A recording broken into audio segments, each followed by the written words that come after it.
Hey y'all, what's up? What's up? It's your girl here, MJ's Nia. Welcome to the channel.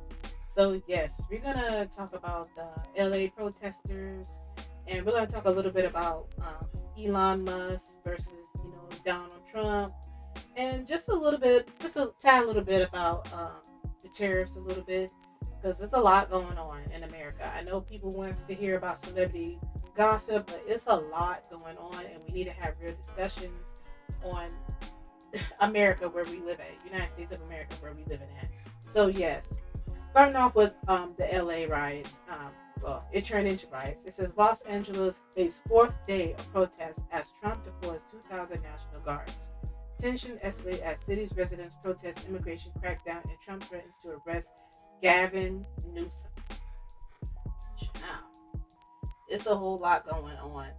Let's see. And this is my first view of the Waymos. These are going to be, it looks like these are on the north side of the 101 freeway on Los Angeles Street. And from our other angle, from our other Air 7, we were seeing that one of them was actually on fire. I don't see flames at, I do see the flames further to the right, but we're going to hold on this shot right now because we can see one individual breaking windows on those Waymos. And there's that other Waymo that's on fire. And all three of these, I think I counted 4, have been completely hit by graffiti, a lot of paint, a lot of words and statements being placed on these Waymos. And this is quite an interesting scene, something that you wouldn't see maybe in the riots of 2020 and before that, because we didn't have these automated vehicles that are kind of easy to corner and easy to stop, and protesters appear to be taking advantage of that and using these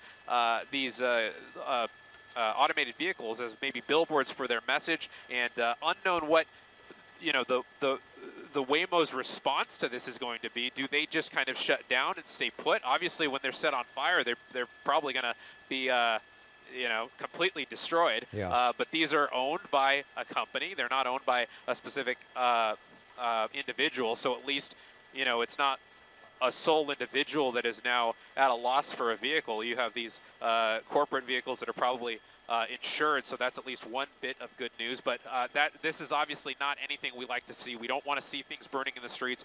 We don't want to see all these acts of vandalism that we're seeing now taking place on the Chinatown side of the 101 freeway. And we're seeing a lot of these protesters move northbound on Los Angeles Street. I'm not sure if that was from the activity that we saw a little bit closer to Temple and Los Angeles Street, where those mounted officers from LAPD kind of clashed a few minutes ago. I'm not sure if that's what's spurring some of these protesters to continue northbound on Los Angeles Street, or if they're just kind of moving forward of their own will. This collection of Waymo vehicles, I think this must have happened in the last 20 minutes or so, because I had eyes on this section of street before Mayor Bass started talking, and this was not here. We were seeing a vehicle, I think that truck is there a little further. If Rob pans to the left, there was a truck with some people on the back of the truck, possibly speaking, making announcements, and I thought that was maybe one reason why people were continuing northbound on Los Angeles Street. But now we see these Waymos that may have just gotten, these automated vehicles maybe don't know that there's a protest. They don't have that programmed into their software to be aware of that, so they probably just drove into it, and people, they know that if you stand in front of it, they just stop, and people are obviously taking advantage of that right now. And you can see one person leaning on the hood, taking a selfie with that Waymo that's on fire, and a lot of messages from protesters being painted on these Waymos right now on I wasn't gonna mess with this video, but I want you guys to hear that this is the main reason why people are protesting. And I also am going to mention KHABY later on and the cup, because there's supposed to be like a FIFA Cup or something coming here to America. I think it's going to California, and this is very important. This is a mess, and celebrities from international celebrities are trying to come in, but we're going to talk about that later, how they're getting detained as well. But let me play this for you. The last day of instruction for LAUSD is tomorrow, with many graduations planned for the next few days. Students still fear immigration activity at schools. Eyewitness News reporter Leo Starworth is live in downtown LA with how the district is planning to protect its campuses. Leo. Well, the superintendent of schools held a news conference here at school district headquarters this morning, assuring students that protocols have been put in place to keep them as safe as possible at graduation ceremonies. He also has told students that they should not stage walkouts during these next several days, and we caught up with some students who did exactly that. Here's more.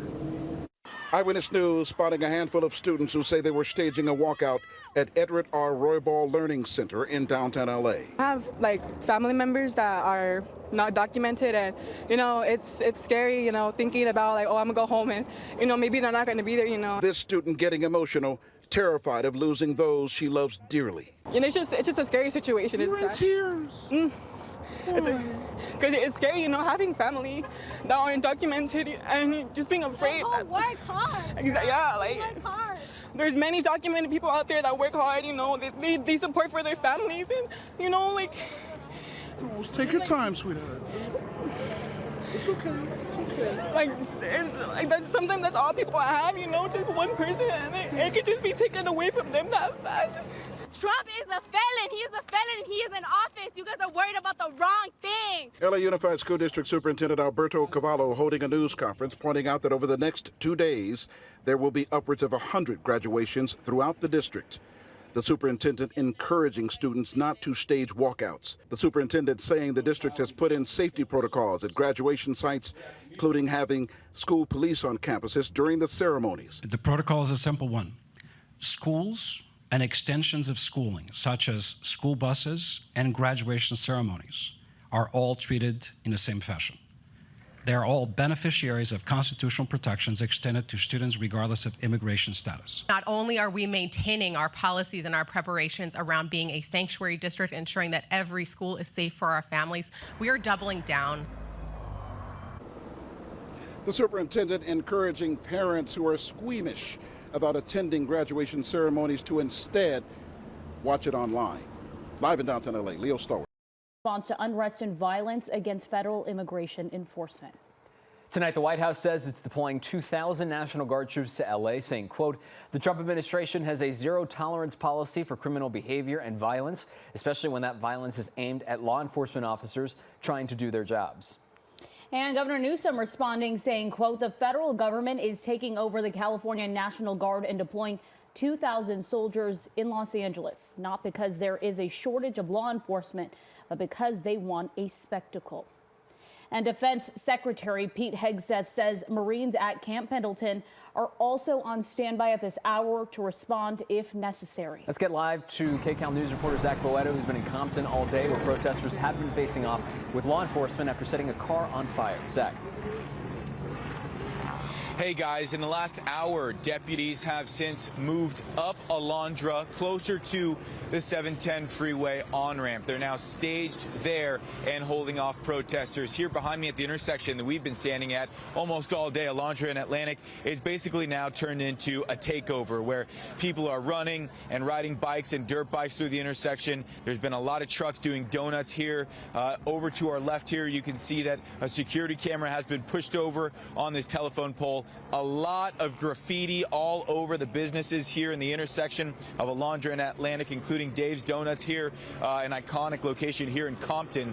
But as it turns to night here, protesters at this intersection have started to settle down a little bit. And again, deputies have since moved toward the 710 freeway. Here we go with a car doing a donuts here in the intersection. That same intersection is the one you're looking at now, where the car caught fire. There was a white Kia that came into the intersection a few hours ago, caught fire, and that set off a lot of mayhem here in Compton. Fireworks from the protesters toward the deputies. Deputies then shooting pepper balls at protesters, shooting flashbangs at protesters.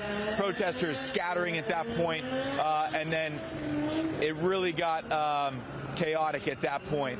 So within the last hour, again, deputies starting to retreat, and then it calming down here.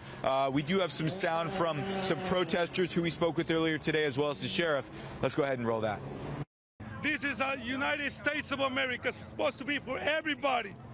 No one's better, no one's superior. We are the same. We bleed the same. We will die the same. We will all go under the earth the same. All we're doing is trying to help our people from being separated from their families. That's all we're doing. That's all. Do you see anybody being violent right now, sir? No. As the crowd has grown, it has become more violent. Individuals in the crowd that have been throwing objects at the federal agents, and we started to call in additional resources from around the county of Los Angeles. Still a very active situation here in Compton. If you live in this area, a good idea to avoid the intersection of Alondra and Atlantic. And no one is getting over the bridge over the 710 freeway. You can see in the distance here a lot of Mexican flags, a lot of American flags, parades, and coming here to Compton to show their frustrations. Guys? Yeah, Zach, we can see a lot of the people that are still out there. We heard someone doing a donut, as you said. You mentioned that LASD deputies have retreated. Are there any currently at the location you are at? Yeah, there's a dozen deputies down the street here. You can't see them from where we're standing, but they're just past the Dave. Okay, so did you hear that? So did you hear? I want you guys to hear from what's going on with the protesters. Now, I don't know. We are going to talk about some voting later on. I don't know if these people voted for Donald Trump or not, or didn't vote. Because there were people who did not vote. Okay, always keep that in mind. So I have no clue. We're going to talk about that later on, about the Latino people who did voted for Donald Trump, and how I'm only going to use one of them. One of them coming out saying that they did vote for him, but this is not what they wanted. Yeah. So we're gonna talk about that later on. But as you can see, they're doing donuts. That's what they're saying in the street. At first, they said this was a peaceful protest, and as you can see, it turned into more of this. Like, it started to agitate, and this is what people were saying. If he send, police down there, is going to agitate him. But they're gonna do that. So they sent him down there, and then the National Guards came later on. I'll show a video of one of the reporters getting hit too. They were just reporting they got hit with the freaking rubber bullet as well. So it's a lot we're gonna be talking about. I'm not trying to offend anyone. I'm just gonna give people a heads up what I'm gonna. So before all of this, Congresswoman, she went up there and they slammed the door in her face. So let me show you all this video. No, I want you to. Hello. Congresswoman Waters, I just came to use my congressional authority to check on David. Ma'am, we're lobbying securely now to all visitors. Excuse me, I need to get in. Contact our public affairs office. I need to get in.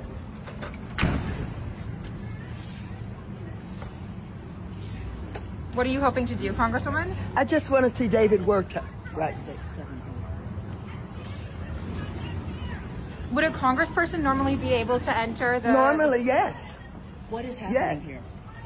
Well, there were some of the authorities, I don't know who they were, and I'm trying to get in to see David Werta, who they have arrested.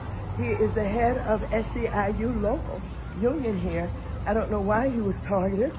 I don't know what they're doing with him. I don't know whether they're going to deport him. I want to report back to my caucus about what's happening, but they have... No, I want you to... Okay, so did y'all hear it? She said that she was there for David Werta. Remember, I talked about this, I think, in an article earlier, where, no, that's Gavin Newsom. I'm sorry. He threatened to arrest Gavin Newsom. Remember that? Trump threatened to arrest Gavin Newsom. She's trying to figure out what is going on. I thought that was very interesting, and she said that he's the head of something. I said, okay, he's the Service Employees International Union president. And I'm looking at the name. This is who the person is right here. He has been released, as we've seen. He's been released. So let's listen to him. This is very interesting. Why are they? And that's what I'm saying. They're locking up a lot of random people that are citizens. That's the issue that I'm having. Or people who are just visiting. They said they want tourists to come in. I don't know how people are going to come and visit, United States of America for a vacation when y'all just locking up everybody. It's a lot of confusion going on. We're not talking about the immigrants, but we're going to talk about that. But that's all a part of what I'm going to be talking about. Discuss. It's a lot of confusion going on here.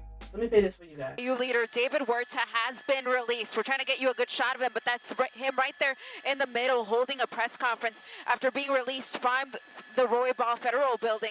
And now you see that there's a crowd here of press that has gathered to hear him speak. But this again taking place at the Federal Building. I'll widen out the shot though so you can see where it is in relation to all of the demonstrators that we see out here this afternoon. This street here is Los Angeles Street. It's the front steps here of the Federal Building. Now the group that you see here, a lot of them were actually rallying in hopes that he would be released. So I think they're just getting word that he was. So they moved from the Olvera Street intersection off of Main and made their way southbound back to the Federal Building where they are waiting on him to come out.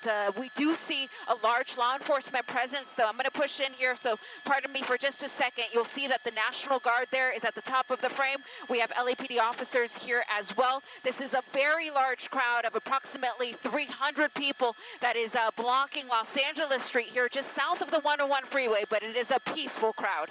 That is the latest here from downtown Los Angeles. Back to you in the studio. All right, Eliana, thank you. David Huerta is speaking now. Let's listen in. Luther King, lo que hizo Gandhi, lo que hizo César Chávez.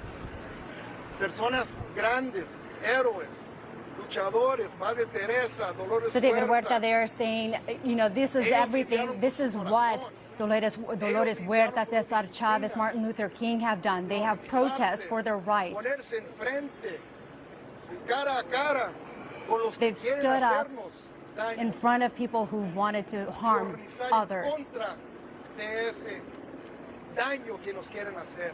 and organize themselves against those people who want to harm. ¿Tuviste miedo por tu vida?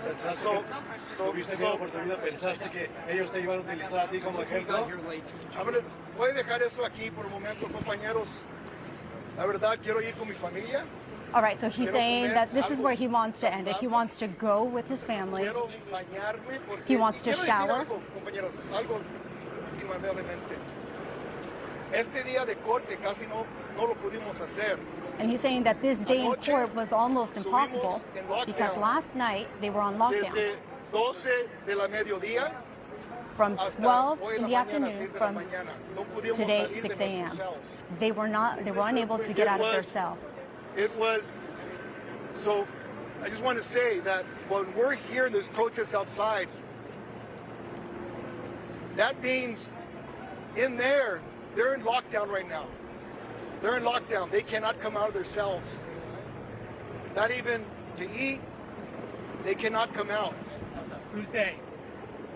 The detainees. They cannot come out. So while this is happening, they cannot come out. There's also the risk they also cannot see their lawyers. And to a certain extent, they cannot also do court hearings that are so important. Because had I not had my court hearing today, I would be standing here today. We will have our time for justice, but we must do it in a way that we demonstrate the power of working people across this country and stand united against. They're just getting word that he. Okay, so y'all just heard that he was. So this was the person that the congressman was looking for. Very interesting that they just, I see why they, because I'm gonna be honest with you, they are going after brown and black people, but mostly the browns. So if you light skin, they're going after you. They really do not like Latino people. I'm gonna put that out there, okay? They use y'all to get them votes, and this is what they're doing. What a shame. We have a lot here. You see, we'll go into Elon Musk later on. It says Merlin Man right here. Grand jury in the middle. So Merlin Man, who was mistakenly deported to El Salvador, returns to the U.S. now accused of smuggling undocumented migrants into the country for nearly a decade. This was his full-time job, not a contractor. So we're gonna go back. Did y'all remember about this man? A terrible Merlin father was wrongfully deported to El Salvador. Remember this? This was him. Remember? People are questioning this like nobody said this at the beginning that he was smuggling. I don't know, but now they're saying that he was a smuggler. Let me refresh our memories on this. I'm gonna play these videos. In the Middle District of Tennessee. News from the wife of a man who was mistakenly deported to a notorious prison in El Salvador. He was on one of those planes full of migrants deported without due process last month, even though Listen to this. He had been given protected immigration status by a judge back in 2019. Now, the White House claims he is a dangerous criminal, but they have provided no evidence of that. His wife told our Camilo Montoyo Galvez he was just trying to follow the rules. I waited and waited. He never made that call. Jennifer says when her husband, Kilmar Abrego Garcia, was detained and mistakenly deported by immigration authorities in March, he told her he could be sent to Secot, the notorious Salvadorian prison. I was scared. I was very scared. Why? Because I've seen news of that prison, and I knew they take criminals there, and my husband's not a... From the wife of a man who was mistakenly... Now a federal judge ordering the Trump administration to bring the Maryland man mistakenly sent to El Salvador back to the U.S. by Monday. Kilmar Armando Abrego Garcia was taken into custody by ICE officers last month and accused of being a gang member. But the Trump administration later acknowledged that the migrant's deportation was the result of an administrative error. Still, officials say that there's little they can do to bring him back from this notorious prison where they sent him. We'll track it. News now, a federal judge ordering the Trump administration. Can President Bukele weigh in on this? Do you plan to return him? Well, I'm supposed to have suggested that I smuggle terrorists into the United States, right? It's always how can I return him to the United States? Like I smuggle him into the United States, or what do I do? Of course, I'm not going to do it. It's like, the question is preposterous. How can I smuggle a terrorist into the United States? I don't have the power to return him to the United States. But you could release him inside El Salvador. Yeah, but I'm not releasing, we're not very fond of releasing terrorists into our country. We just turned the murder capital of the world into the safest country of the Western Hemisphere, and you want us to go back into the releasing criminals so we can go back to being the murder capital of the world? No, that's not going to happen. Well, they'd love to have a criminal, released into our country. There's a fascination. They would love it. Yeah. They're sick, these are sick people. Can President Bukele? They found this was his full-time job, not a contractor. He was a smuggler of humans and children and women. They found this was his full-time job. The grand jury in the Middle District of Tennessee returned a sealed indictment charging Abrego Garcia with alien smuggling and conspiracy to commit alien smuggling in violation of Title 8 U.S.C. 1324. We want to thank President Bukele for agreeing to return Abrego Garcia to the United States. Our government presented El Salvador with an arrest warrant, and they agreed to return him to our country. We're grateful to President Bukele for agreeing to return him to our country to face these very serious charges. This is what American justice looks like. Upon completion of his sentence, we anticipate he will be returned to his home country of El Salvador. The grand jury found that over the past 9 years, Abrego Garcia has played... Okay, so I'm going to read this person comment. Shaking my head. Every time they talk about this man, they make up some new ish, shaking my effing head. That's what I said. At first, they said they wouldn't. Some people said, like, at the beginning, there was no proof of what he done. Then they said that he was a gang member. I guess because of smuggling. And now they're saying that he smuggled undocumented migrants in the country for nearly a decade. And people are asking for proof. And it sounds like the guy who was, it sounds like this guy, he's Latino himself. So y'all talk about black people hate each other and how we fight with each other. This is ridiculous. It sounds like to me, this guy is not, he's talking against his own people. I mean, I take it as whatever you want to say. Like, it's just crazy to me how the Latino people are throwing other Latino people under the bus. Like, literally. Like, we're seeing this in real time. Let me read this comment. He must be guilty of something. Ideology. They make up anything to jail a person. Shaking my head. I need God to do something. These people rely on anybody about anything. So people are not buying it. A lot of people are not buying this. I've been seeing this online. Maybe the other people who still support Donald Trump. We have seen that other people who were once Trump supporters, they're no longer Trump supporters anymore, because of all these bills that was passed. ICE raids brought Los Angeles prompt panic at school and outrage in Latino communities. This has happened. Of course, what happened here, I think, was probably the worst. There were a number of locations where ICE raided today. And, you know, to me, when these things happen, it sows a sense of terror in the community. It's bad enough that it happened at this location, but the way this goes and spreads throughout the community, then people are not sure where they're safe. Outrage that this has happened. Of course, what happened this morning, we received reports of federal immigration enforcement actions in multiple locations of Los Angeles. As mayor of a proud city of immigrants who contribute to our city in so many ways, I deeply angered about what has taken place. These tactics sow terror in our communities and disrupt basic principles of safety in our city. My office is in close coordination with immigrants' rights community organizations. We will not stand for this. Mayor Karen Bass. Yo, I didn't think this was about to affect me like this. But our neighbor's school, y'all know I work at a school. Fuck. Our neighboring school, I think it's Gratas, I don't know how to say it. It's Gratas or something like that. They were having their graduation. And there's helicopters in the sky. Most of these schools are... Fuck, yo. Most of these schools are predominantly Hispanic.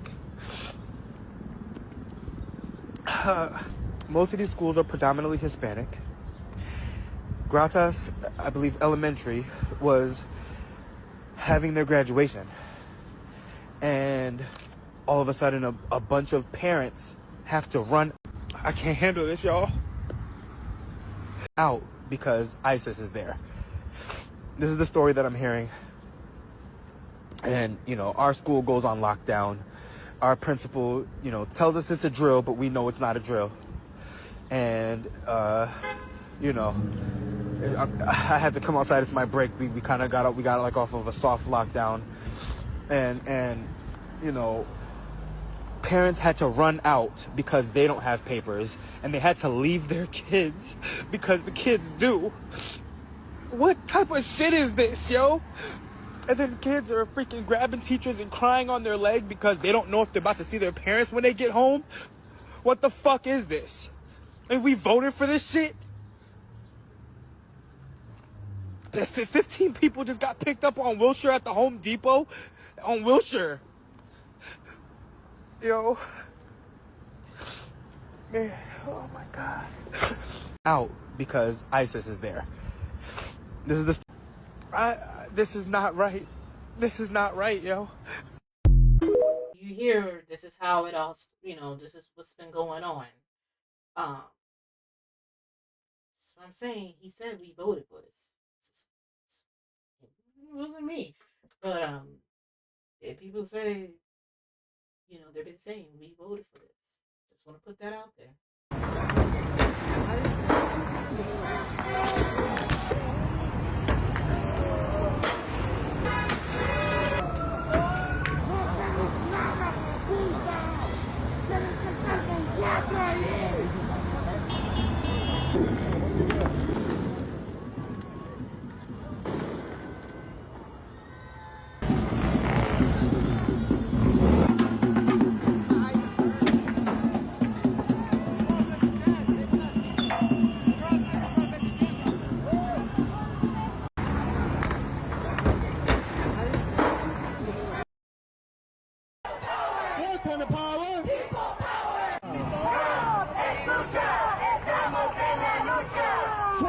Escucha, estamos en la lucha. Who's got the power? Who's got the power? I don't know if I read this, but let me read it again. It says Kamala D. Harris, Los Angeles is my home, and like so many Americans, I'm appalled at what we are witnessing and on streets of our city, deploying the National Guard is a dangerous escalation meant to provoke chaos in addition to the recent ICE raids in Southern California and across our nation. It is part of the Trump administration crude, calculated agenda to spread panic and division. The administration's actions are not about public safety. They're about stoking fear of the community demanding dignity and due process. Protest is a powerful tool essential in the fight for justice. And as the LAPD, mayor, and governor have noted, demonstrations in defense of our immigrant neighbors have been overwhelmingly peaceful. I continue to support the millions of Americans who are standing up to protect our most fundamental rights and freedoms. Now, I don't know if y'all heard the TikTok star KCAL. He voluntarily departs from the U.S. after briefly being detained by ICE in Las Vegas. So I remember I mentioned that there's supposed to be a FIFA Cup coming here. I don't know how this is going to work. I don't know people who are international that wants to vacation in the United States or work over here. I don't know how y'all going to do it. People who are celebrities or celebrities. I have no clue how y'all going to do it. They're detaining people left and right. So let me play a video for you guys. And our last story is about the world's most followed person on TikTok, KCAL. Now, the Senegal-born Italian influencer has gone viral once again. This time, not for a funny video, but for his detention in the United States. The TikTok star was detained by the U.S. Immigration and Customs Enforcement, or the ICE, over the weekend after allegedly overstaying his visa. Now, the news was first broken by political activist Bo Loudon, who also claims to be a close friend of Donald Trump's son, Barron Trump. Now, Loudon described KCAL as a far-left TikTok star and an illegal alien. He claimed he discovered that Lame had overstayed an invalid visa and evaded taxes, as he personally took action to have him deported. Now, ICE has confirmed that KCAL was indeed detained. As per the agency, he entered in the U.S. on the 30th of April and had overstayed his visa terms. He was taken into custody on the 6th of June and released on the same day. And the ICE said that he was granted voluntary departure and has since left the U.S. Now, KCAL is a 25-year-old social media influencer. He was born in Senegal and is now an Italian citizen. He is also a UNICEF Goodwill Ambassador, and he holds the top spot on TikTok with over 162 million followers and has more than 18 million followers on Instagram. Now, Lame rose to fame during the COVID-19 pandemic with his signature silent reaction videos and his trademark KHABY move, mocking the overly complex life hacks. So far, he has not made any public statement about the incident. The purpose of his U.S. visit also remains unknown. Meanwhile, fans around the world are rallying behind him. They're questioning Loudon's labeling of him as a leftist influencer when his content is entirely non-political. While the detention itself may not be controversial, it's the tone and claims surrounding it that have sparked debate online. Thank you for bringing the receipts. I have a lot of questions. Why are we just calling on random people at any time, given time? You don't know if he was just going on vacation, coming to work. I don't get this. When I first heard this, that he was a leftist, he doesn't do no political content. I've seen some of his videos, on Instagram. I don't, follow him on TikTok. Maybe I should go see what he's doing on TikTok. But let me know. I've never.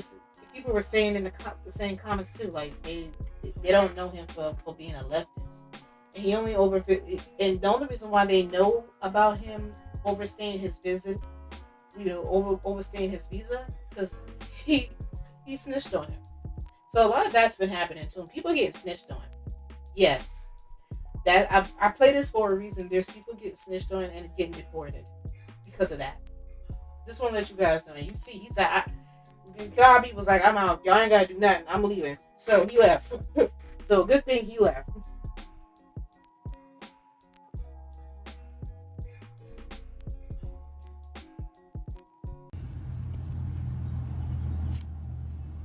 People voted for this. People voted for this, and I think right now the black and the brown community, we need to come together, and we need to remember that they are the ones who made it us versus them. They put us against each other, because if we're busy fighting each other, we don't put our eyes on them.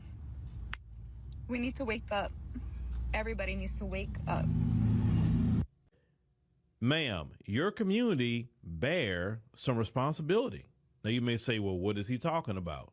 Let's look at what I'm talking about. Check this out. I'm always going to show this when I make content like this, responding to, people calling all of a sudden, now you want to do black and brown. When Donald Trump was promising mass deportations, if you look at this screen here from the election, and we're going to go focus on the Latino community, 54% of the votes from the Latino community went to Donald Trump, and 44% went to Kamala Harris. Now, if anyone has betrayed you, ma'am, it would be your men, for sure. Your men who would suffer probably more deportations, because a lot of them are on the job sites. They voted for this. Now, some of you may say, well, the people who voted is the ones that have citizenships here. Don't matter. That's part of your community, okay? Your community voted, the men of your community. So if anybody betrayed you, it's actually the men of your community that voted for that, okay? When Trump promised this. Now, I will say the women voted 58% for Kamala Harris. They wouldn't have did mass deportations on you. And I don't support Democrats, but I have to be a realist. She wouldn't have did that. And 39% of your women voted for Trump. That's extremely high. Now, Donald Trump would not have been president. I promise you, he would not. If y'all would have mirrored the numbers, even if the numbers black people voted, right? If Hispanic women would have voted 92% for Kamala Harris, and if Hispanic men would have voted 77% for Kamala Harris, this wouldn't be happening, because Donald Trump would not have won the 2024 election. You can't, like I said, you can't point at other people right now. You got to look within your community first. Now, let's get to this black and brown talk. Now you talking about black and brown? Now here come the black and brown. Oh, they the one causing the division. We are not going to sit here and put this all on white folk. No. Remember George Lopez? What did he say? A lot of things they say in comedy is also based in reality. 2 things you don't do: park in front of our house and bring home somebody black. George Lopez is Mexican. He said that. Did y'all come at George Lopez for saying that? Now, black folks had an issue with it, but did y'all as a community come at him and say, hey, man, stop lying on us and things like this, right? We know in Latin America there is heavy racism, colorism. We know this. The lighter you are, the more you celebrate it. The darker you are, the worse you're treated, whether you are black or even the indigenous people there who are just as dark as I am. You want black and brown because you're in trouble. And that's even more offensive, because when there always been troubles, but when you wasn't in trouble, you didn't want to hear talk about no black and brown. And I'm not saying you, ma'am, in particular, but your community, some of them were siding with the anti-black racists against us. In LA in particular, how many people in your community has been police officers in LAPD, LA County Sheriff's Department, and have been part of white supremacist gangs in LA and in LA County, and they have targeted black folk. And I did not see your community, ma'am, in LA come out in droves to say, hey, that's not a representation of our community. This person needs to go to jail. This person needs to this it. Ma'am, no. People are asking, what black people at in our house? We watching. We watching. So this is what I'm saying. Karma is coming back around to bite people in the butt. A lot of people been discussing it. So Pals speaks on the ICE protest in Los Angeles. He says, dear Latino, Hispanic community, many thought voting for him was going to get you acceptance or a material gain. You either overlook the evil agenda or believe the lies. It left a lot of your own people out to dry. No one deserves evil treatment, but elections do have consequences. California gave him exactly what he was hoping for, an opportunity to create the theater footage his base was fiending for, and the antics he loves. Now he gets to control the news cycle for the next couple weeks, while he gets his big, beautiful bill through and cool things with ex-owner. Clock it. I know if y'all might not like piles, but that's exactly what's going on here. Like I stated, there's an argument where they were peaceful protesters and people saying no, they started it. They started fighting the cops, but we're finding out that some saying that that's not true. I just read the people tweets and stuff from ex Vice President Kamala Harris. So it take it how you want it, but we're gonna go on talking some more things about people. People thinking that the Latino pretty much threw themselves under the bus. They did. So it says, the game speaks out following protests in LA. Ever since I could remember, it's been black and brown in the city. From the early days of my childhood to now, we've been side by side through it all. All of us, all the time. Not always seen eye to eye, but we've shared lost for a long time. I stand with you all like I know you stand with us. We might fight against each other, but I promise you this will burn this big down. Get us pissed. Get us pissed. To live and die in LA. Latinos for Trump co-founder, I don't know if I pronounce the name, but Ms. Garcia slams Trump's immigration raids. This ain't what we voted for. I stand with Congresswoman Salvador as the state senator who represents her district and the daughter of Cuban refugees. You are now just as American, if not more so than Stephen Miller. I am deeply disappointed by these actions, and I would not stand down. I want to put myself on record. This is not what we voted for. I have always supported Trump, through thick and thin. However, this is unacceptable and inhumane. I understand the importance of deporting criminal aliens, but what are we witnessing are arbitrary measures to hunt down people who are complying with their immigration hearings, in many cases with credible fear of persecution claims, all driven by a Miller-like desire to satisfy a self-fabricated deportation goal. This undermines the sense of fairness and justice that the American people value. This is going to be some immigration action. Black people just watching. Some black people say, hey, we're going to get back and just watch. Watch it, let it burn. I've been seeing this all over. Man, sit your dumb ass down. You can't get mad at some people saying, like, okay, we told you so. You already know this was going to happen. I will vote for Donald Trump. And this is the song that they use every time after a person who voted for Donald Trump, and they play this song. This song came out in 2020. Yeah, I looked it up. It came out in 2020. This is the memes, honey.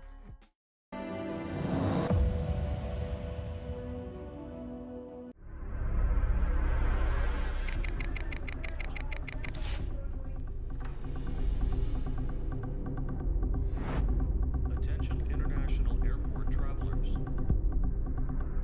We don't want them. USA.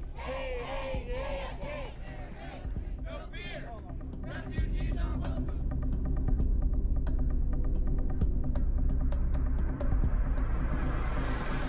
Gentlemen, may I please have your attention?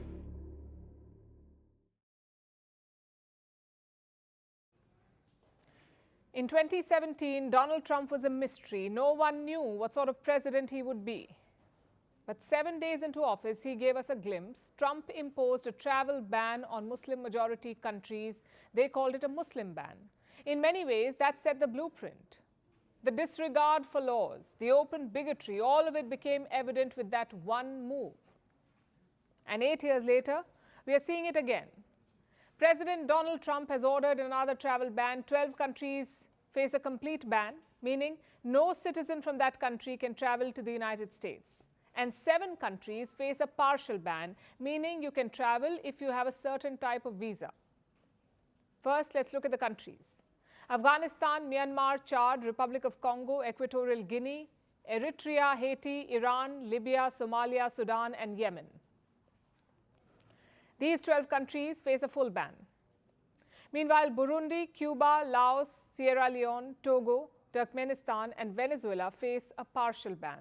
Put together, 19 countries will be affected by this move. A lot of these countries are Muslim majority, so Trump's critics are calling it a second Muslim ban. But what is the justification? Trump says these countries do not have a proper vetting process. As a result, they could send dangerous travelers to the US, maybe terrorists or criminals. And Trump gave the example of a recent attack in Colorado. A foreign national attacked a group of pro-Israel protesters in Colorado in the US, and this attacker injured at least 12 of them. The recent terror attack in Boulder, Colorado, has underscored the extreme dangers posed to our country by the entry of foreign nationals who are not properly vetted, as well as those who come here as temporary visitors and overstay their visas. We don't want them. In the 21st century, we've seen one terror attack after another carried out by foreign visa overstayers from dangerous places all over the world. Such attacks can cause sudden reactions, but here is the problem. The attacker in Colorado was from Egypt, but Egypt is not on Donald Trump's list. There is no partial or full ban on Egypt, which makes you wonder, why is that? Is it because Egypt is a key American ally, or is it because Donald Trump called its president his favorite dictator? This double standard is a problem. Trump's ban will come into effect on the 9th of June. If your visa is issued before that date, you can travel to the United States. If not, you cannot travel. As always, some people are exempt from all of this. Say you're an athlete at a global event, maybe next year's Football World Cup in the US. Well, then you can visit the country. Or maybe you have dual nationality, meaning you are a citizen of two countries. If one of those countries is not on the list, you can travel. Plus, some Afghans are exempt. If you're an Afghan with a special immigrant visa, you can travel to the United States of America. Now we come to the reactions. Somalia says it wants to work with the United States, so they are not criticizing Trump's move. But Venezuela is. They have flipped the logic on Trump. Venezuela says it is a risk for anyone to be in America and not the other way around. Honestly, being in the U.S. is a big risk for anyone, not just Venezuelans. If you're really that foolish, then go to the United States. Take your vacation days and go to the U.S. Go ahead, make the effort and go to the U.S. The people who govern the United States are bad people. It's fascism. Within the United States, the Democrats are opposing this policy. They say it will isolate the United States. Rights groups are also against it. They say it's discriminatory and anti-immigration. The question is, what can they do about it? The move will be challenged in court. In fact, Trump's first travel ban was also challenged in court. The case went all the way up to the US Supreme Court. And in 2018, the top court upheld it, meaning the court supported Donald Trump's travel ban. And a big debate back then was about religion. All countries banned by Trump were Muslim majority, so the critics argued that this ban was anti-Muslim, that it targeted only one religion. Eventually, Trump tweaked his travel ban. He added North Korea and Venezuela to the list. And that is how the ban was upheld. This time, he's thought ahead. The list already has several non-Muslim countries, so precedent is certainly on Trump's side. But what about morality? Well, that's a bit more complicated. We don't have a horse in this American race. The people there, the people of America, voted for Donald Trump, and if he wants to ban travel from certain countries, if he wants to be anti-immigration, then it's on them. What worries us is the double standard. For starters, what happens to people in Afghanistan? Many of them helped the US military after 2001. As a result, the Taliban is hunting these people. It is America's moral responsibility to take those people. But this travel ban complicates matters. Secondly, don't beat around the bush. This is a Muslim travel ban. 7 out of the 12 countries targeted are Muslim. A couple of them have sizable Muslim populations. You have sprinkled some Christian countries just to fool the courts. Do remember that when you criticize other countries in the future, when you publish your religious freedoms report, you will get deported. I made that video last month. If you're coming to the 2026 World Cup, you might get deported. And some of the comments I got were like, this is fake news, that I was overreacting. And it turns out that I was right about something I did not want to be right about, because for the FIFA Club World Cup, border agents are going to be the security for this tournament. And then what's even stranger is like they put this ominous tweet, let the games begin. CB will be suited and booted, ready to provide security for the first round of games. So let me just kind of make sense of this, just because there's some context here. South Florida has a predominantly large Latino community. And a lot of the clubs that are coming to play in this tournament are from South America, from Mexico. Really, really big clubs with really huge fan bases that are Latino, that are brown people. And the border customs is going to be at these games. I didn't want to be hyperbolic when I made the video the first time, but I had a feeling that that's where it was going, and this just kind of solidifies that feeling, because it's not an exaggeration, and it wasn't from the beginning. This is not normal. This thing is not normal. This doesn't happen. There's never been a border customs to act as security and border protection at games of soccer in this country. Like, this is not, I go to the games all the time. There's not customs there. There's security, like a third party, like company, a corporate company that's security, but not this. Like, what the fuck is this? What more proof do people need that this is some scary shit that's happening? And for people with unsure immigration status, do not come to these games. Do not come to these games. Don't. So, you hear that. He banned these 12 countries, and clearly we already know it was because of Muslims. So I do believe that because how KHABY handled, that's most likely why they banned him. So they're banning people based off of what they look like. KHABY is from Africa. I knew that. KHABY, I don't know if I'm pronouncing his name right, but he lives in Italy. He's an Italian citizen. I know for a fact he probably was coming over to work. I know he's probably coming over on vacation, one of the two. People say they don't have any problem with that. People say they're fine with it. I just heard it on the news just recently over here in our local news here in Florida. People are fine with it. Some people are fine with it. Some people are not, because they're saying that if we Americans go travel out, depending on our skin tone, they are holding people. They are detaining these people. So yeah, they are detaining the immigrants, but they're also detaining other people who are not immigrants, people who are citizens, or people who are just visiting, like I said earlier, visiting, having a vacation, or working here. So they're not detaining just criminals. And he didn't even ban Egypt, even though that's where the man is from, who blowtorched the people in the crowd at the park. The guy was from Egypt, and he didn't even ban there. So take that how you want to take that. So I briefly want to go over this stuff. There's a lot of stuff. It's a lot of stuff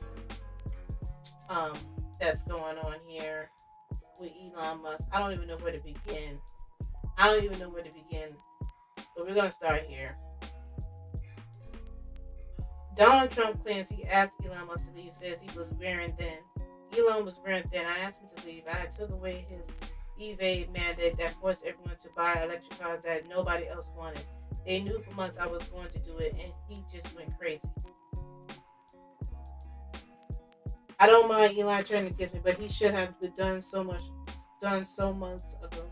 This is one of the greatest bills ever presented to Congress. It's record cut in expenses, $1.6 trillion, and the biggest tax cut ever given. If this bill doesn't pass, there will be a 68% tax increase, and things far worse than that. I didn't create this mess. I'm just here to fix it. This puts our country on a path of greatness. Make America great again. Right after he left. And if you saw the statements he made about me, which I'm sure you can get very easily, it's very fresh on tape, he said the most beautiful things about me. And he hasn't said bad about me personally, but I'm sure that'll be next. But I'm very disappointed in Elon. I've helped Elon a lot. A lot of good things are happening in this room. And I'll tell you, he's not the first. People leave my administration and they love us. And then at some point they miss it so badly. And Some of them embrace it, and some of them actually become hostile. I don't know what it is. It's sort of Trump derangement syndrome, I guess they call it. But we have it with others, too. They leave, and they wake up in the morning, and the glamour's gone. The whole world is different, and they become hostile. I don't know what it is. Someday you'll write a book about it. You'll let us know. Yeah. Never had a problem until right after he left. So Elon Musk said, without me, Trump would have lost the election. Dems would control the House, and Republicans would have been 51 to 49 in the Senate. Such an ingratitude. So I don't know if y'all remember, but there was like ballots that was burned last year coming to this year. I don't know when it happened. There was a lot of things going on around the voting. I don't know if y'all remember that, right? A lot of people want him to spill the tea. He can't say too much because Elon Musk will get him and Donald Trump in trouble, President Donald Trump in trouble. They will get in trouble. He's literally saying here that he's the reason why he won. They did something. I don't know what it was. Take it as you want to say that. But I like what someone said. They said, but women are too emotional to become president. That's why they don't want, and this is true, women do become emotional. We are the more emotional person out of the group. It is women. So I do understand that, but they're picking at them. I'll show you the memes. They said that they broke up. People are saying, oh my God, Elon Musk divorcing his wife, which is Donald Trump. There's so many memes. They're just saying, oh my God, these two women are bringing up. Look what this said. The girls are fighting. I've been hearing that. The girls are fighting. And then Elon, he becomes messy. Like, we already see these videos where that Elon is talking about, said, time to drop the really big bomb. Real Donald Trump. Is this Epstein files? That is the real reason they have not been made public. Have a nice day, DJT. They said, mark this poll for the future. The truth will come out. I mean, we already seen these pictures. Donald Trump claimed he didn't know Jeffrey Epstein. Trump giving Epstein his personal attention. The footage, shot in November of 1992, before Trump opened the resort as a club, shows the future president surrounded by cheerleaders for the Buffalo Bills and Miami Dolphins, capturing Trump's fun-loving bachelor lifestyle for an appearance on Faith Daniels' NBC talk show. We're going to get great ratings in your show. Trump is surrounded by women as music blares in the background. After a while, Trump goes to greet 3 new guests, among them the financier Jeffrey Epstein. Come on in. Go inside. More than a decade before his guilty plea on state prostitution charges.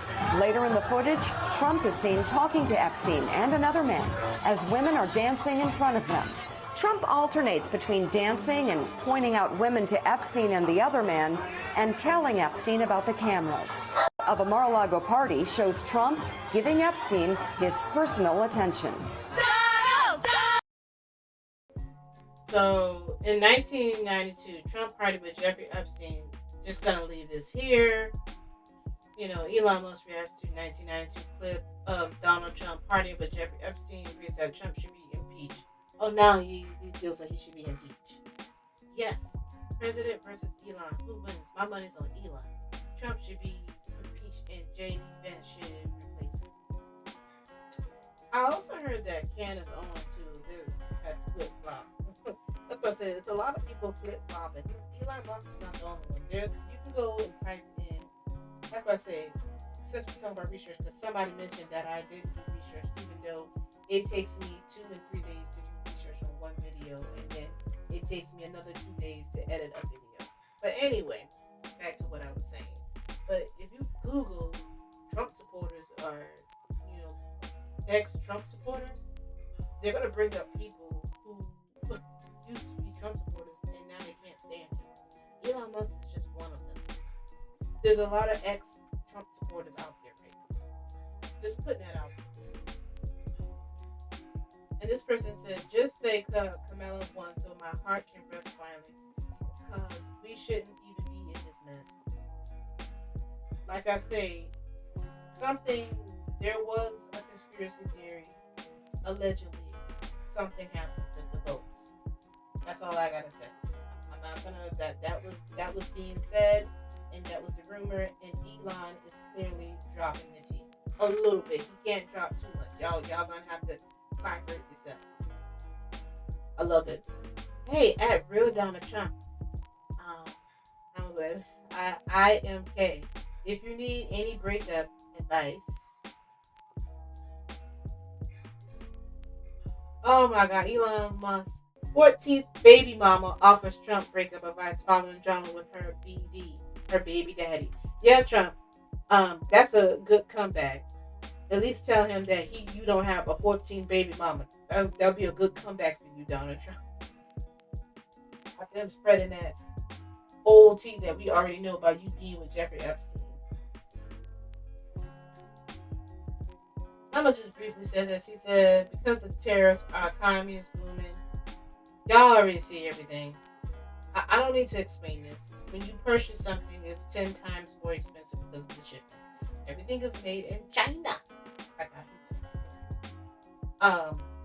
I love this gift. It tells it all. The lies. If you believe this, I don't know where you live at. You must have a really good economy. I know people who makes way more money than me.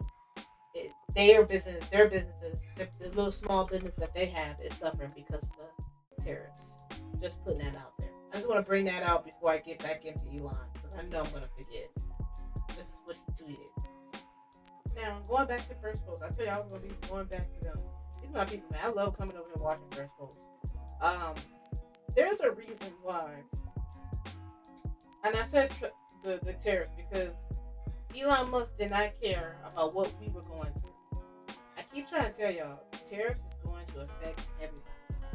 Also, by the immigrants being leaving, I understand they're illegal. I get that. But when you get rid of these people, who's going to be going on those farms? I know I'm not going on there. And that's another thing. They thought that we, as black people, was going to go on those jobs. Honey, if I can't find a job, I'm just going to go live in the woods and off the land. I'm not doing that. I'm not going on nobody's farm. So, with all that being said, you now have Elon Musk. He's upset. Why? Why is he having this argument with Trump? I just read it to you, what Trump said. It's about a bill. It says, does Trump's new big beautiful bill impact Tesla? Let me play this for you guys. Elon Musk and Donald Trump used to be inseparable, but it looks like a new bill has driven a wedge between them. It is Trump's new big and beautiful tax bill. Elon Musk has criticized it before, but now he's calling it, and I'm quoting, a disgusting abomination. His words, disgusting abomination. Why did he say this? Well, the reason on paper is the US budget deficit. This bill will significantly increase the deficit, but reports suggest that this has to do with Musk's company Tesla. This bill could cut an electric vehicle tax credit, one that helps car makers like Tesla. So what has happened here? Who betrayed whom? And is this split permanent? Our next report tells you. Remember when Trump and Musk were besties? It was a peculiar partnership, half tech utopia, half reality show. Our country. Thank you. Thank you, Elon. Thank you. Take care. The world's richest man and the President of the United States. Take over, Elon. Yes, take over. For a while, they were an odd but unstoppable force. But, like most high-stakes relationships, this one was always going to end in flames. Elon Musk has slammed Trump's legacy legislation, his big, beautiful bill. The Tesla CEO has called it a disgusting abomination. In a post on X, he said the bill would add to US budget deficit. To Trump's team, it was a betrayal. To political observers, this is a messy breakup. So what was in this big, beautiful bill? Well, there are nearly 1,000 pages of tax cuts, military boosts, border wall funding, all of which could raise the US budget deficit by $600 billion. Trump obviously wants it to be approved ASAP, but Elon Musk isn't so enthusiastic. And this has less to do with the budget deficit rise and more to do with Musk's company, Tesla. The bill cut federal incentives for electric vehicles. That's like removing oxygen from Tesla's lungs. Musk had spent months lobbying for those credits to stay in. His team even dropped $250,000 on Capitol Hill trying to protect them. But none of that has helped. Also, Elon Musk wanted to stay on in the White House after 130 days. That's the term limit for a special government employee, but Musk wanted to stay on. The White House wasn't so enthusiastic about it. And this could have to do about his relationship with Trump's cabinet. Behind closed doors, Elon allegedly shoved Treasury Secretary Scott Bessent during a heated exchange, an incident described by former Trump advisor Steve Bannon. There are also tensions with White House Deputy Chief of Staff Stephen Miller. This after Musk walked out on the administration, taking Miller's wife Katie with him. Many even pointed at the large bruise over his eyes, claiming he got it from the brawl. Mr. Musk, is your eye okay? What happened to your eye? I noticed there was a bruise there. Well, it wasn't. I wasn't anywhere near France, so. What does that mean? No, I didn't notice it. First Lady of France. I didn't notice. Yeah, no, I was just horsing around with Lil X, and I said, "Go ahead, punch me in the face," and he did. Turns out, even a 5-year-old punching you in the face actually. For the cherry on top of this insult Sunday, Trump quietly withdrew the nomination of one of Musk's closest allies for a top NASA role. So Musk did what Musk does best. He tweeted against Trump's new bill. And just like that, the bromance was on life support. But let's be honest, this was never built to last. Both Trump and Musk think of themselves as main characters. They both love attention, they both think the rules don't apply to them, and they both have armies of online fans who think they're prophets. But in politics, ego is a zero-sum game. One of them had to blink, and it wasn't going to be Elon. White House sources suggest Trump is quite irked by Musk's tweets. So are they done? Publicly, they're still pretending everything's fine. But things aren't looking so good. For Trump, this is nothing new. He burns through allies like a rocket booster burns fuel. And for Elon Musk, the man who tried to run a country on the side, well, it's back to earth. America's food supply, and this fungus could... Elon Musk has slammed Trump's legacy legislation. His big administration... Oh, look at that black eye. I think I mentioned this earlier. But we know that he had a fight with someone in there. I've been heard about this. He said his son punched him in his face. I know he was getting physical with somebody. They said they were fussing. They said that the White House, and even though he left, they said that it's still some fussing going on behind the scenes. We don't see it. But we clearly know something was going on. People were posting this for months. The Shay, I think it's T and Shay, she posted something over a month ago about Elon Musk and Donald Trump. It was over a month ago. A month. This is before First Post posted this. I think First Post posted this, listen today. So First Post posted this 4 days ago. A regular blogger, or somebody from Instagram, posted T and Shade about Elon Musk's fight. But I've been heard it. Something was going on behind the scenes. Everybody was saying it.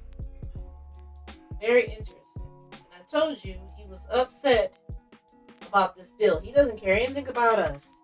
These guys are selfish. They don't care about nobody. They are very narcissist, selfish men. They only care about themselves. I'm glad the person brought that out, that they love attention. That's what a narcissist does. Narcissists people who are bigoted, bigoted people, braggadocious. These are words that my family members have made up. This is what they do. They love attention. This is what they live off of. Look at that. Just showing off. Him with the chainsaw and all that other mess. They love it. And two big egos is not going to work. Here he comes. Two big egos is not going to work. It's not going to work. Two people who got real big egos together. I mean, Elon was trying to run the house. Even the little boy even told Donald Trump, "You're not the president." And all this other mess. Who told him that he's not the president? Who told him that?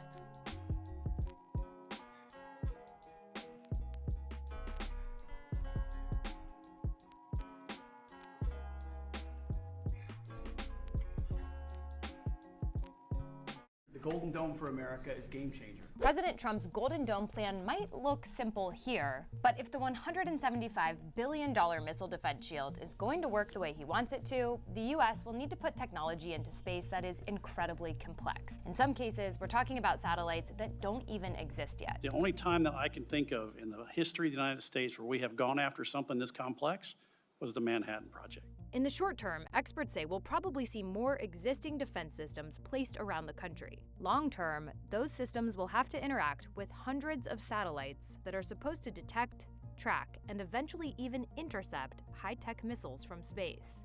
That's because competitors like China and Russia are racing to develop missiles that can maneuver and evade current defenses. I think innovation is going to continue, and we can't imagine or predict what our competitor nations are going to come up with.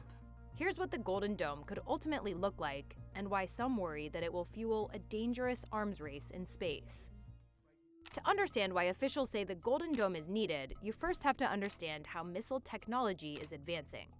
We'll start with the Standard Intercontinental Ballistic Missile, or ICBM, which travels in a high arc. This kind of missile, boosted by a rocket, travels to its peak hundreds of miles above the Earth, and then is brought down by gravity. ICBMs are very dangerous. They can carry multiple nuclear warheads and even be shot from submarines. But their trajectory is predictable, making them easier to detect and track with radar. So several defense systems are capable of shooting one of these down. Now there's a newer and more dangerous intercontinental missile called the Fractional Orbital Bombardment System, or FOBS. These can fly much lower. This kind of weapon is launched into a partial or fractional orbit. Since it doesn't travel in a high arc, the weapon can fly under the radar for much of its flight. It's capable of reaching its target much faster, and crucially, it can approach from unexpected angles, meaning defenses don't know when or where it's coming down. Another newer threat is the Boosted Hypersonic Glide Weapon, which is an intercontinental missile that can maneuver and evade defenses. These missiles are launched into space and ultimately travel at extremely fast speeds, greater than Mach 5. And after they enter the atmosphere, they maneuver to their targets on a glide vehicle. Because they can glide at low altitudes and change course midair, they can be extremely hard to detect and counter. So, how will the Golden Dome help upgrade the U.S.'s defenses to counter these new threats? The U.S. already has a network of satellites that scans for infrared signatures, so they can detect when and where missiles launch. But those satellites can't determine the type of missiles being fired. The maneuverability, the gliding, the outmaneuvering of our defenses, those are all the challenges that we're trying to address. So we need a sensor layer that can keep track and custody of all of these objects as they are maneuvering. A sensor layer, which the Pentagon has already been developing, is a network of tracking satellites that President Trump wants to expedite. By launching hundreds and eventually even thousands of sensors into orbit, the U.S. says it will be able to detect and, importantly, track missiles as they maneuver and change course. Officials say the system will be able to calculate where a missile is heading so that defense systems can intercept it. But the Golden Dome won't stop there. The U.S. wants to field even more ambitious and controversial space technology that hasn't even been fully developed yet. We're talking about space interceptors. It's not clear what the design is. The satellite might contain multiple interceptors, as in like a mother and daughter. It's not clear what the design is, what the U.S. will end up pursuing. Whatever they end up looking like, these interceptors will, in theory, be key, because they'll be able to take out missiles much earlier in their flight. However, this is where things get very controversial. If you put interceptors in space, you could potentially do a lot more than just take out missile threats. You could imagine them being used offensively, let's say to take out satellites belonging to China or Russia. It's no surprise those countries, America's biggest competitors in space, have come out against the Golden Dome. 美国奉行本国优先，执迷于谋求自身绝对安全。我们敦促美方尽早放弃发展和部署全球反导系统。 Our enemies are very unhappy about it. You've been hearing, you've been reading. Why are they doing that? Why? Well, we're doing it because we want to be around for a long time. That's why we're doing it. President Trump has said the Golden Dome will cost $175 billion and be done by the end of his term. Though experts say it could cost billions more and take much longer to build out, that is, if it's actually ever finished. Previous presidents, most notably Ronald Reagan, have attempted ambitious missile defense efforts in the past. What must be recognized is that our security is based on being prepared to meet all threats. Those initiatives fell short because of high costs, technological shortcomings, and even pressure from foreign countries. The big question now is whether President Trump will be able to overcome those very same obstacles. The story of Gavin Newsom's arrest in 3 parts. First, here's our drunk snaggletooth Director of Immigration and Customs Enforcement on Fox. Then the reporter asked me, well, could Governor Newsom or Mayor Bass be arrested? I said, well, no one's above the law. If they cross the line and commit a crime, absolutely they can. Then the reporters wanted to ask Donald Trump to see what he thought about it. What do you think about Tom going out there and saying he was going to arrest a sitting governor of California, Gavin Newsom? Should he do it? I would do it if I were Tom. I think it's great. Gavin likes the publicity, but I think it would be a great thing. Oh, baby, Gavin Newsom wasn't having none of that shit. Said to me yesterday, he did not rule out literally arresting you. Yep. He said you hadn't yet. He's a tough guy. Why doesn't he do that? He knows where to find me. But you know what? Let your hands off 4-year-old girls. What the hell? What the hell? What the hell? Let your hands off 4-year-old girls. These guys need to grow up. They need to stop. So, Tom, arrest me. Let's go. Breaking news. I want to come back. I want to bring this out because remember I was talking about how he want Gavin Newsom arrested. I believe that's the mayor of, let me know if that's the mayor or the governor of California. But this is what he said. You sent your troops here without fuel, food, water, or a place to sleep. Here they are being forced to sleep on the floor, piled on top of one another. If anything is treating our troops disrespectfully, it is you at real Donald Trump. Look at them. This is ridiculous.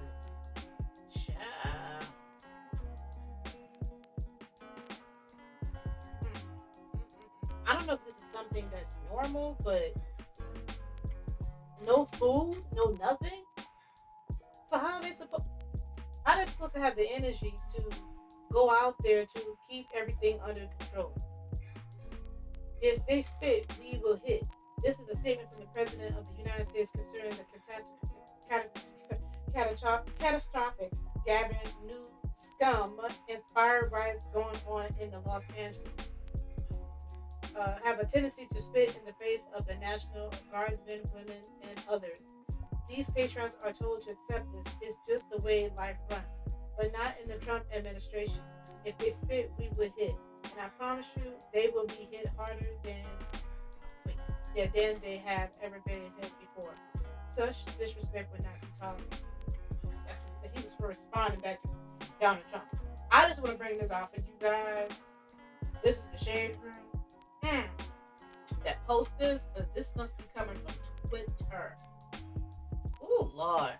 Girl, the girls is fighting out here. Let me get back to the original video. Breaking news. I want to come back. I want to bring this out because remember I was talking about how he want Gavin Newsom arrested. I believe that's the mayor of let me know if that's the mayor or the governor of California. But this is what he said. You sent your troops here without fuel, food, water, or a place to sleep. Here they are being forced to sleep on the floor, piled on top of one another. If anything is treating our troops disrespectfully, it is you at real Donald Trump. Look at them. This is ridiculous.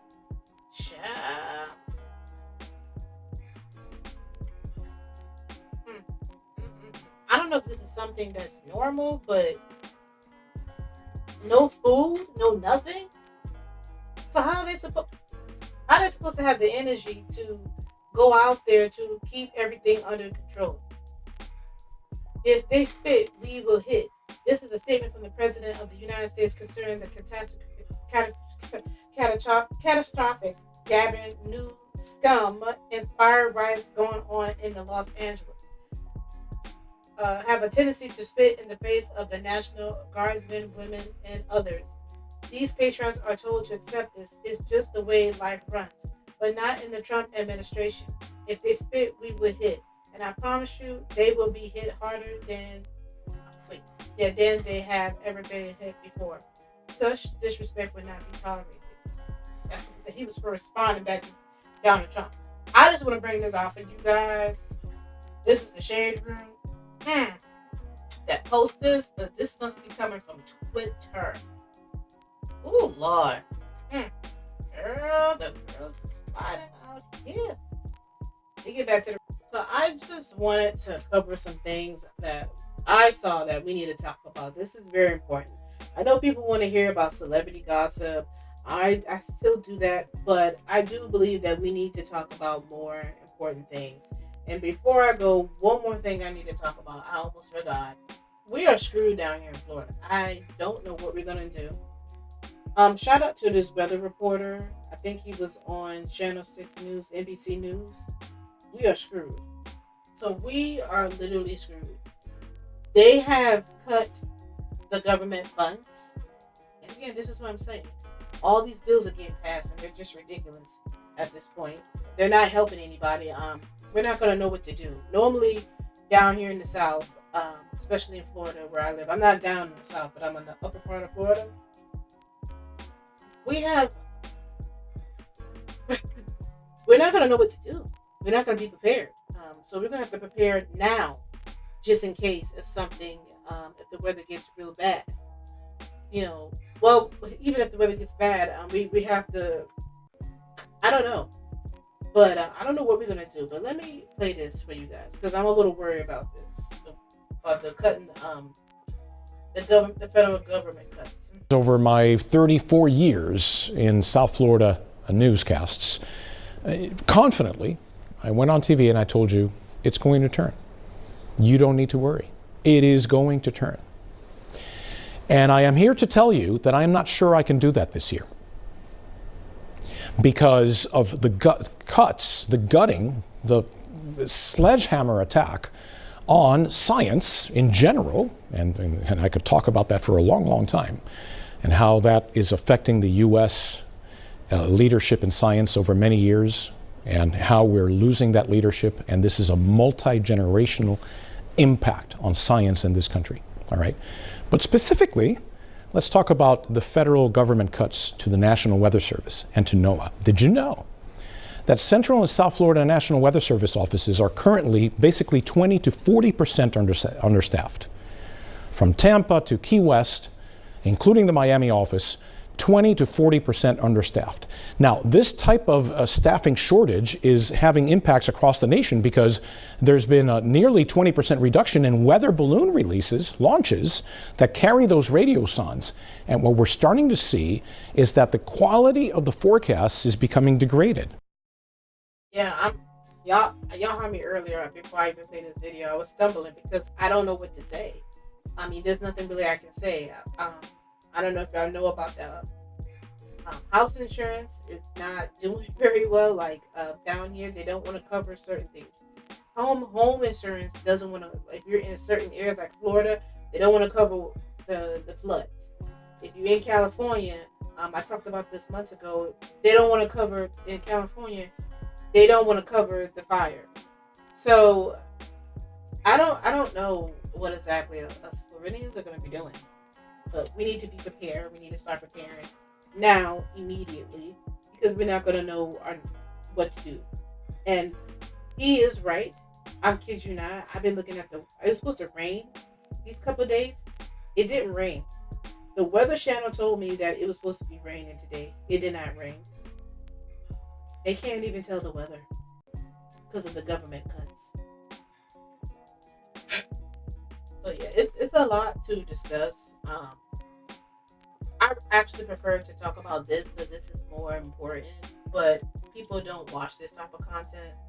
But I'm still gonna make it anyway for the people, for the 20 people and 5 people that watch it.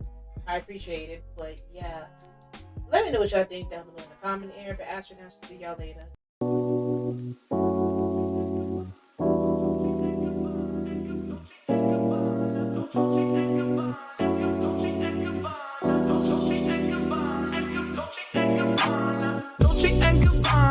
Fendi and Adana, Karen, they be sharing all their money, got me wearing fly. Girl, but I ain't asking. They say they love my ass and 7 G's to religion. I say no, but they keep giving, so I keep on taking. And no, I ain't taking. We can keep on taking. I keep on demonstrating my love, my love, my love, my love. You love my lady lumps, my hump, my hump, my hump. My humps, they got you. Got you, they got you.